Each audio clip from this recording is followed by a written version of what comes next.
This position is very weird. Can you get the king to win the game? So first of all, let's try a king move. After this move, let's try a king move like king to d6. This is the most common move, getting closer to the pawns.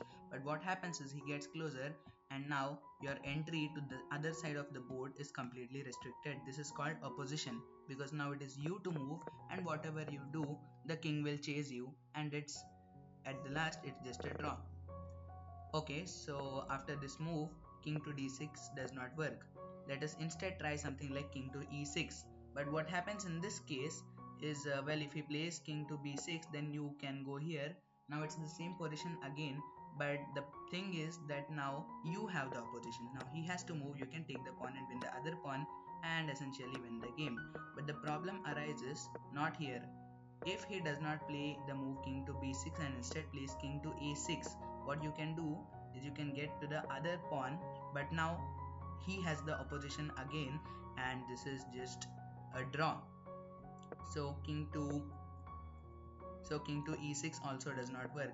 Now we understand that we cannot go to both of these squares. We need to get the opposition. So let's just remove the thought of going to these both squares. Now we are remained with this one, king to f6 and then king to f5. Let us try both of them. First, king to f6.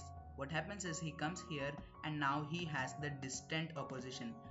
What you mean by that, when your king gets closer, then at the end it's going to be he who has the closer opposition also, and this is finally a draw.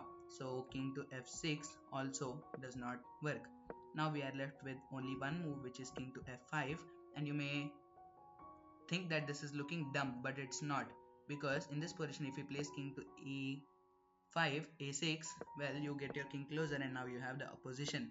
But he might try to act a little bit smart and play king to b6, but now you don't hurry and you play king to f6. Now you are still having the distant opposition, you continue it, and then slowly but surely you get closer and closer until you have the opposition, and now the king is forced to go back, and you can essentially win the game after this.